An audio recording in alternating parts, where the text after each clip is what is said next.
Welcome to our first episode of Score Global. In this episode, we talk with Kelsey and we hear her incredible rescue story with her 28-year-old macaw, Louie. This episode isn't about perfection. It is about resilience, responsibility, and what rescues really look like when they show up unexpectedly. This episode is a reminder of how choosing a rescue can change two lives forever. We watched Louie's video on GeoBeats, and a lot of people who are watching this know that we're the parents of Gizmo the Great Bird, who also is a rescue. We rescued him at 16 years old. He was confined to a cage for 16 years of his life, lost the ability to fly, has no muscle. So when we saw your story, Kelsey, and Louie's, it really struck home for us. It felt really close to us. It did. We wanted to learn more about you and your story. Did you have parrots prior to Louie? No, so yes and no. I have a budgie is a parrot, but it's definitely not the same as a macaw. Whenever I was growing up in second grade, I got a budgie named Jeffrey, and he was my best friend. Of course, we didn't know that much about parrot care back then. I think we've come a long way in that space. But I remember getting him at the pet store. They clipped his wings immediately. And as soon as we got home, my mom said, we are never doing that again.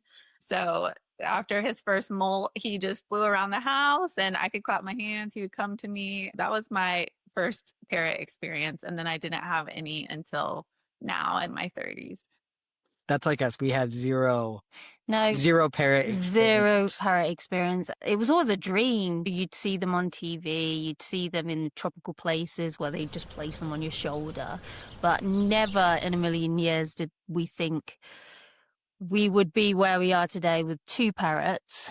Through that experience, we learned so much about them. We heard your story about rescuing. Tell me a little bit more about Louie's story. Where did he come from? What's his background? A little bit more about that. Louie hatched in 1997, which would have been the same year that my budgie Jeffrey hatched. So I would have been in second grade. That's cool. His leg band said he was from Florida. I'm assuming that's where his breeder was. Somehow he ended up in Kansas. And I believe that he was probably in the same home his whole life. He was owned by a man that kept him and another larger macaw in the same tiny cage. I do think Louie got out of the cage some, or I just don't think he would be as sweet as he is. He's very handleable. I do think he got out some, but I don't think he got out much, proven by the fact that he has permanent contracture of his wings. He just never really could spread them in that cage. So now he physically has 20% range of motion in his wings. He was with him for 26 years, and then that man fell ill and sent his birds to a parrot rescue organization in Kansas. And that is where Louie's next adopter got him. She had him for about 10 months, and she fell on some hard times, ended up homeless. She and Louie were living in her car. She said this was August in Oklahoma, and he is in her car while she's pulling double shifts at work. At that time, I was reaching out to rescues. I had decided I have the time to put into a parrot I want to rescue. And the local rescue was closed, and I was having a hard time finding any. And then I just came across her Facebook post, and it was some pictures of Louie, and she said, he's very, very cuddly. He's very, very loud, and I need him adopted now, basically. So I messaged her and I said, I would like to meet him. And she said, you're the first person that's actually wanted to meet him. Everybody's just asking, oh, do you think he'd be a good breeder? And she said, I don't want him going to his life. So within an hour, maybe 2 hours of seeing that Facebook post, I have driven an hour away from my home to meet Louie. He stepped right up for me. I was like, he's coming home with me. And he did. And then I took the next day off work and had to get all of the supplies and everything because I had no idea I would be bringing home a bird that day. With Gizmo, we were not prepared either. Back then, we were uneducated. We just went to the pet store for our dog and we saw a parrot in a cage. And we did the thing that we're dead against now. We were like, oh, it's so cute. And we brought it, and there was no education. They didn't tell us anything about it, what it needs. We brought it home, and that's when we researched and we found out so much goes into owning a parrot and how many get surrendered and get stuck on hard times. That's when we said, we have to rescue now. And we would never, ever advocate for breeding ever again. In Louie's story, that was already 2 homes. The third of what you know, we found is that most parrots have an average of sometimes 10 households in their lifetime. And that's so much emotional trauma. And it's because of lack of education. One thing that we want to do more of this year is more education, because you show a lot of the behind the scenes of your real life with Louie. We really value that and take our hat off to you for that, because it's important. It's so important. And you're doing a phenomenal job with him. Did you see any changes with Louie's personality as he lived with you and started feeling more comfortable? Yeah, whenever he first came, he warmed up to me so fast. I know this now that I am fostering a second macaw. Louie was probably 2 or 3 days in, he's letting me pet him. That's not the same with my second macaw. Now I'm 3 months in and he just let me pet him today, which was exciting. Oh, and congrats. Birds may never let you pet them. But 3 days in, he's letting me pet him. He's exploring the house. He is not scared of anything. He was very friendly in the beginning, going to everyone. Then he started bonding to me in particular.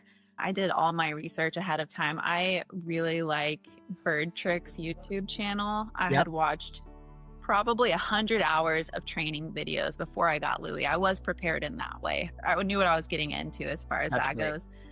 I had done all of the research on hormones, preventing any sort of hormonal behavior, not petting inappropriately. But still, Louie sees me every day, and only me most days. I was his person pretty quickly. And once I became his person, then he started to be aggressive towards other people. And that's when I was like, nope, this has to be a trained trick to interact with other people. I was inviting people over to my house that had never been to my house before. I'm like, come over and give my bird a treat. I just want all of these good experiences with other humans. Our bond is still strong, but he sees other people as a positive reward now. Still, my boyfriend Alec has to win him over almost every single weekend that he comes. It's gotten a lot better. He was very aggressive towards Alec just because that's who he saw as a threat. Louie. Great. Louie. There's gas and oil on those. I know. Come here.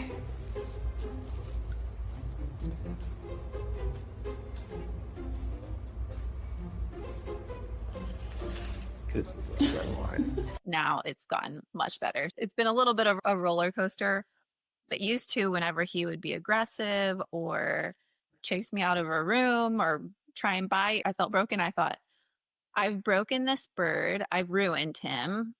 Now I realize birds just do that. They go through phases. They might for a whole week be aggressive or a month. Yeah. It's just part of it. And you have to know you have a wild animal living in your home.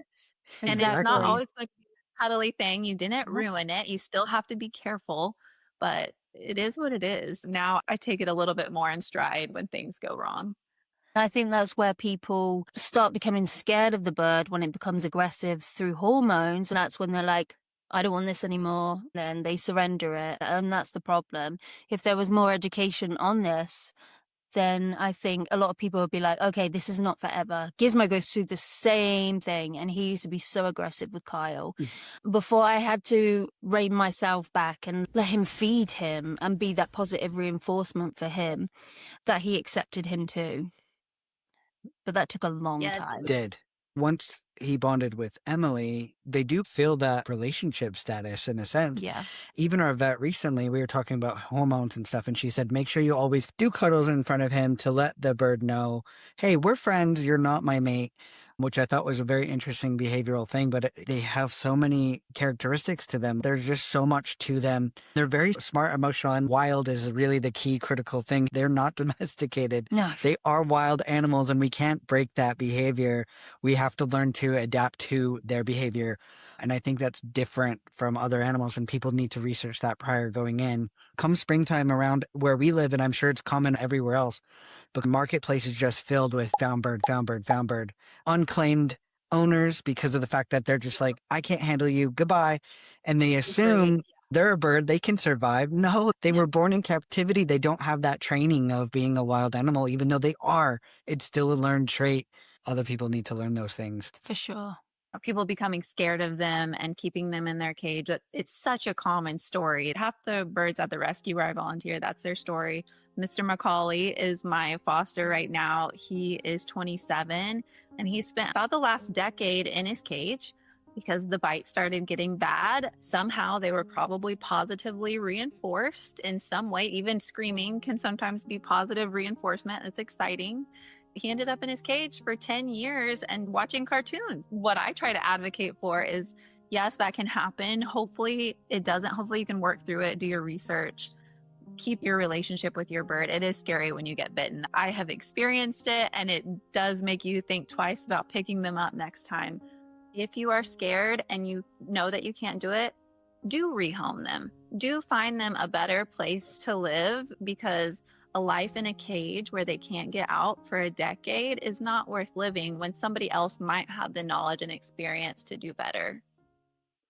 100%. Really good advice. Yeah. It's so true. For people listening to this is something we did. We actually hired a trainer, and there's some phenomenal ones. The lady we have is Robin at Parrot SOS. She does online training. She taught me it's about the relationship you have with the parrot. You have to learn what motivates them and have that relationship with them to make it more of a mutual game versus, oh, I need you to step up. That parrot's like, I don't want to. You have to make it, what do they want in return, and make it fun exchange. That's what happened with Gizmo is I wasn't giving him that mutual exchange. I wanted to pick him up and he didn't want me to pick him up until she taught me about go on an adventure with him, but make sure it's motivated with something. Go on a treat run together. And now he steps up for me every single time without question, because when I take him, we go on a little adventure to go find some fun treats together. Now he feels comfortable. And I think some people might be a little bit nervous to find help, or they feel embarrassed, like this animal's controlling me. Reach out to some people. There's people in our communities that are willing to help. And you can do it all online as well. We thought that she would have to come to our home and work with Gizmo. No. But no. If the training doesn't work, like your advice, do that parrot a justice and give them a chance to have life outside the cage, because that's not fun at all. No.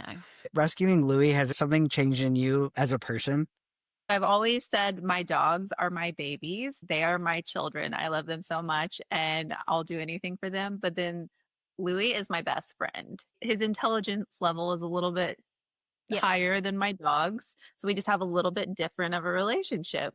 I am more tied down now. I want to be home. I have to give him all of my time. I was already giving my time and energy towards my dogs, but it has made me even more selfless now. These highly intelligent beings are in my home waiting for me to come home. They want to see me and I have to give that to them. I think it's made me less selfish. That's a common thing with parrots. People who are looking to get birds, you have to think about your lifestyle as well. That's number one. The people that we got Gizmo from, they said that they didn't go on vacation for 20 years because they had 17 birds. It wasn't easy for somebody to come in and care for them, to find somebody to care for them. They basically were homebound for 20 years of their life. That's a big commitment if that's something you're choosing to do. A macaw, not everybody would be willing to watch your bird for you, right? That's the thing that's challenging. It's been a challenge. A lot of people want to interact with Louie. They've seen him online, and I'll ask my friends' college-age daughters if they'll pet sit, and they'll see him, and they're like, oh, he's so cute. Yes, I want to. I'm like, okay, well, you have to come over for training first. We're going to discuss. And Louie's easy to handle compared to many other birds. There's this whole training experience.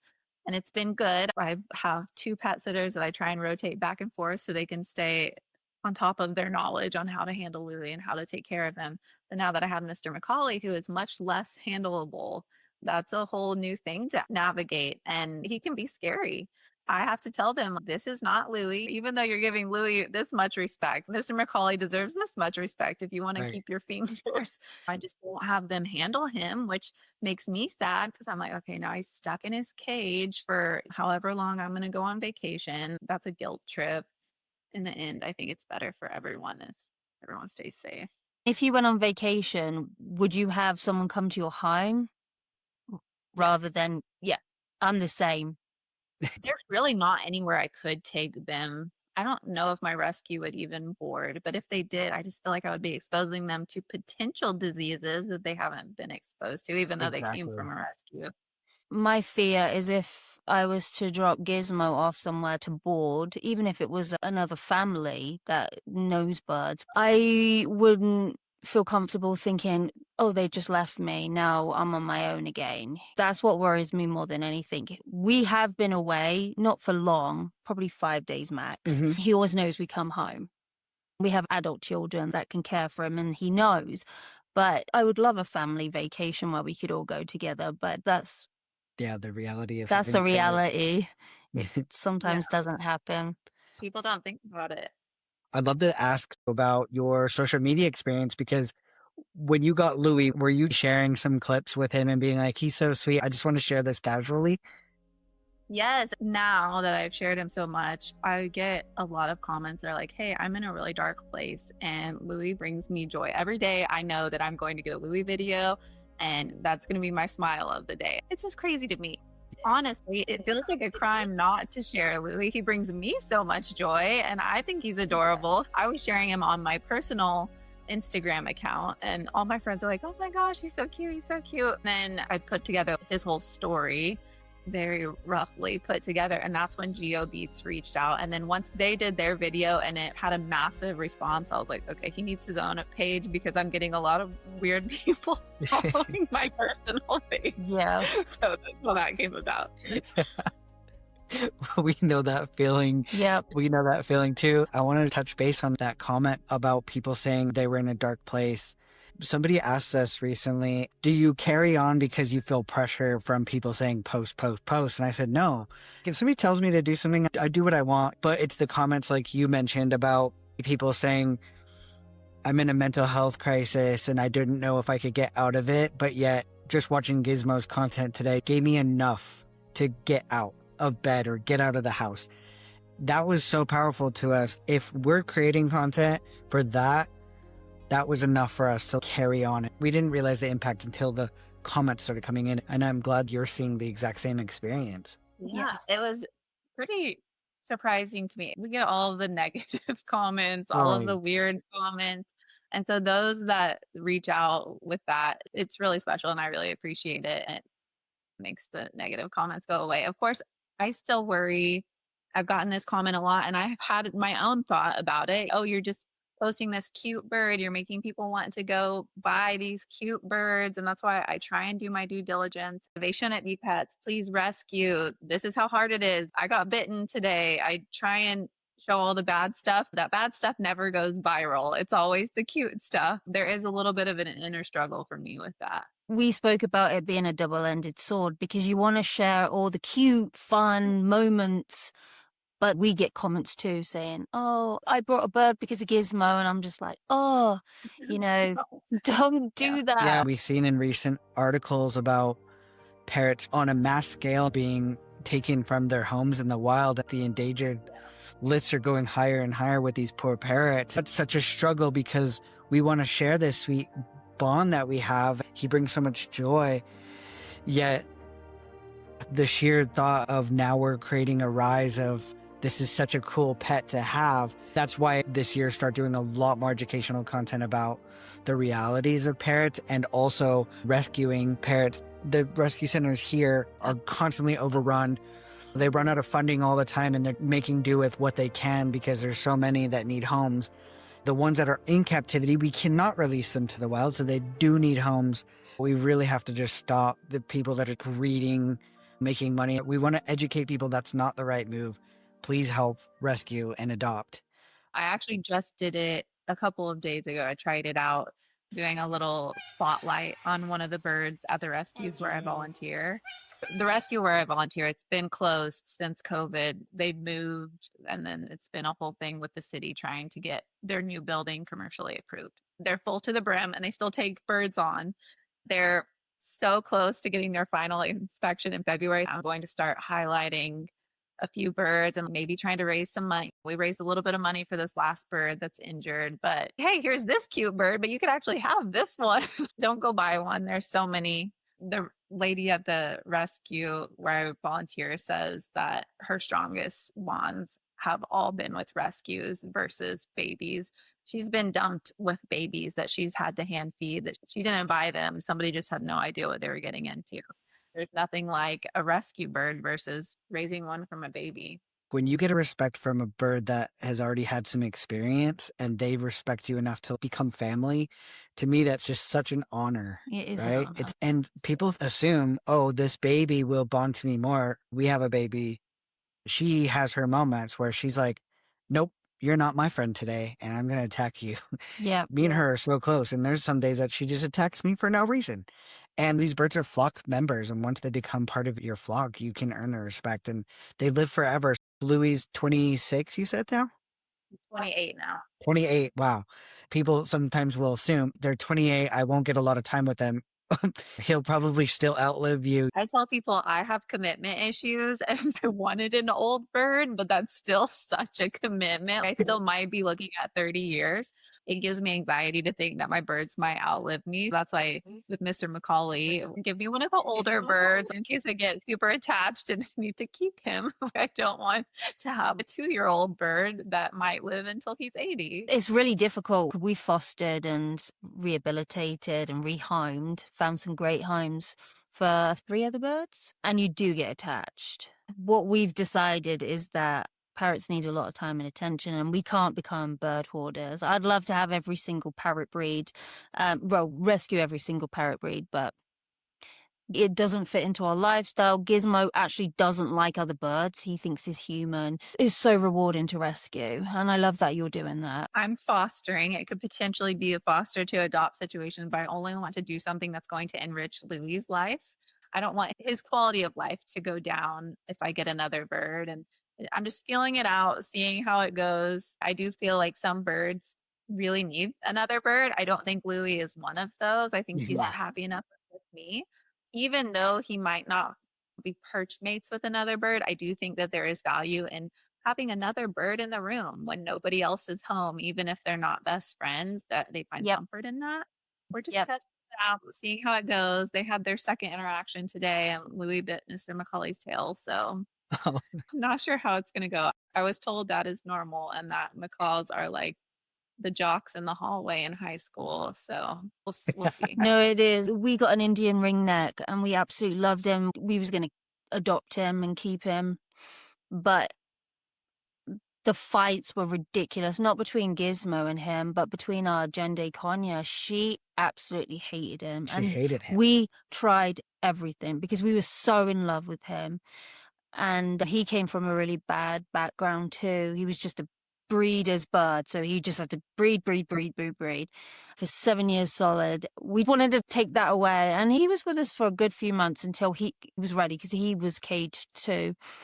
We found him the perfect home, and then you realize, okay, this is so rewarding. Not every bird will fit into your life, yours and Lou's lifestyle, but there will be one that does, and you can keep rescuing, help him find another home because right fit. Thank you for giving me some hope. Yeah, you're doing Thank amazing. you.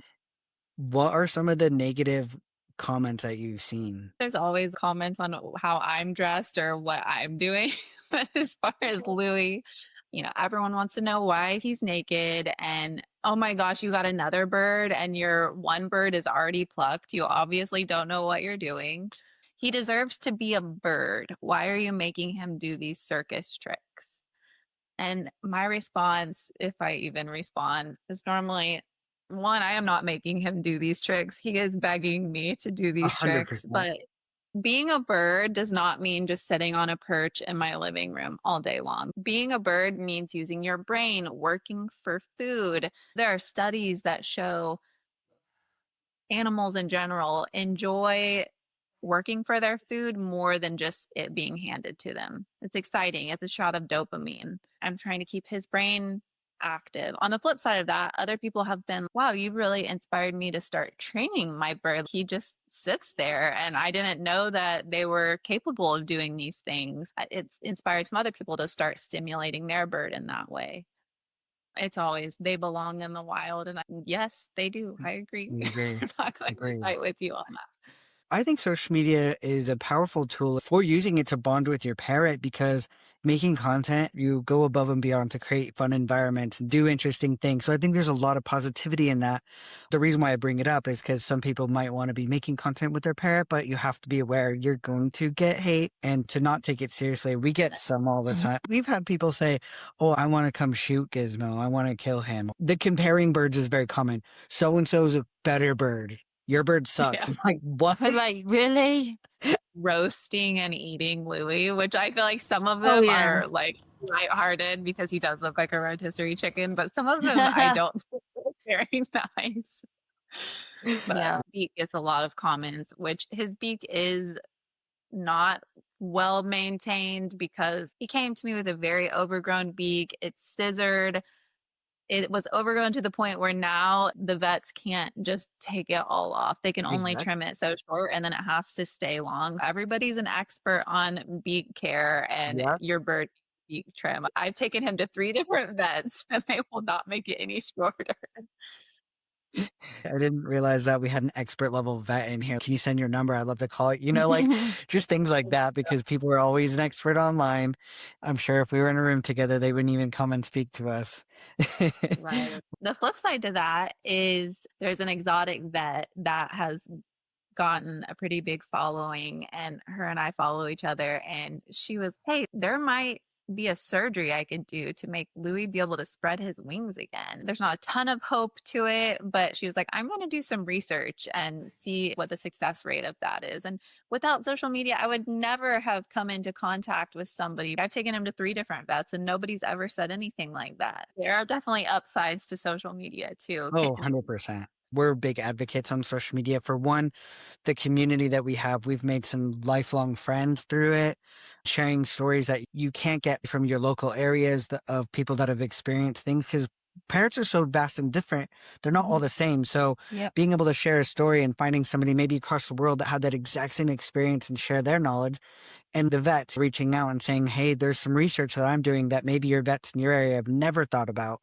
There's so many more positives, and we just have to handle the negative stuff and figure out how to create a better online experience for them. And you just don't take things to heart because the moment you do that, they've won. I used to take a lot of things to heart. What do you think would be the future on social media with you and Louie and maybe Mr. Macaw? Macaulay? Mr. Macaulay. That's a good question. I thought about that because I'm coming up on the year mark of having posted once daily every day, which Wow. is absurd to me. Whenever I first made his page, I never thought that I would have enough content to post daily. It does bring me some anxiety now that I've had this streak. I don't want to break it. I don't really know where it goes. I have told myself as long as I have stuff to share, I'll share it. I'm sure I'm going to slow down at some point.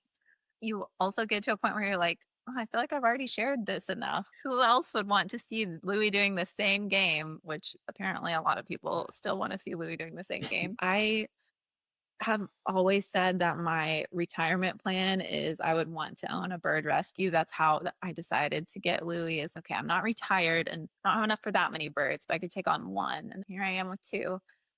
I'm spending enough time in rescue now. I'm like, I don't think I can do that. My anger with people, it really can sour you to the world, how horrible For people sure. can be. So I don't know if that would be great for my mental health. Being able to use Louie's page as an advocate for rescue and being able to highlight different rescue stories, I think that's ultimately where I see it going. I love that. That's amazing. And that's exactly the same direction we're going. You have the privilege of having a big platform and then you can go either way. We've chose to do good with the platform we have now. I think you'll figure it out. You can have an end game goal, but you just have to live day by day. Making content every day, hats off, because it is not easy. We have not done that. people who look at content creators or parrot owners or posting content, they think from an outside perspective, oh, what an easy thing to do. You have such an easy life. It is one of the hardest jobs on the entire planet. You're the editor, you're the director. And also we're dealing with something that we can't control. We're filming content today. Be on your best behavior. It's a challenging job. It's definitely rewarding, exciting, and I'm really grateful for your content. We really enjoy watching it ourselves. We're grateful that Louie now has a forever home and hopefully through all of our content, we can inspire people to do their research and limit the rescues that are going in and hopefully be able to inspire rescues coming out. We have our Squawk Shop store, which we sent Louie some gifts. Our Squawk Yes. Shop mission statement is we hope to be out of business forever.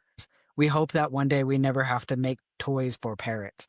And the manufacturers out there are like, I'm not giving you toys now because you're trying to end my business. But that's our statement. We hope one day to enjoy them from afar where they belong. Unfortunately, the world is cruel and it's going to probably continue. We at least advocate to just please rescue. There's thousands of birds out there that need homes, just like Louie and Gizmo and Mr. Macaulay.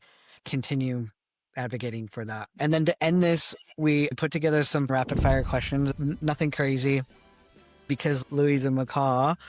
When is he the most loud? He is the most loud whenever I get home. He whistles really loud and screams when he sees my Jeep pull in the driveway. His favorite treat. Pistachio. Very Yep. cool. Favorite type of toy? Like shredding, chewing, bells? Soft woods. Does he like his bath, yes or no? Yes, but it takes at least 4 to 10 minutes to get in the mood. He we all of the hot water before he actually gets in. Is he more cuddly or more independent? Cuddly. Is there something that he hates? Vacuum cleaner. Gizmo loves it. He wants me to vacuum his beak. But then we had this little toy. Well, it's not a toy. It's just a little black object. Absolutely petrified of it. Growl, scared. I'm like, really? It's a But when I vacuum turn the thing. vacuum on, yeah. Does it make him want to take a bath? I've heard Yes. that vacuums. Okay. Okay. Yeah. Louie, he sees red and just tries to attack it. I could just suck his beak up with the hose. He's so weird. Most common mood, like chaos, sweet, dramatic. Probably chaos. He runs around on the floor, on the table. I say he looks like a little old drunk man. He's always running, never in a straight line. It's just like, where can I find the nearest treat, or begging for a treat in some way. Very food motivated. What is his most iconic or your favorite sound he makes? He just started saying I love you a little bit more consistently. I love you.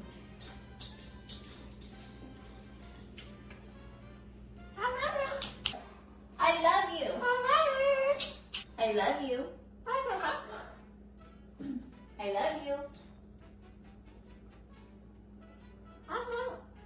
That gets to me. I really like it whenever we are sitting together and he does his little beak chatters and it sounds like kisses. So he goes up to me and does that. And then sometimes he'll come up and he'll blow out of his nose and go.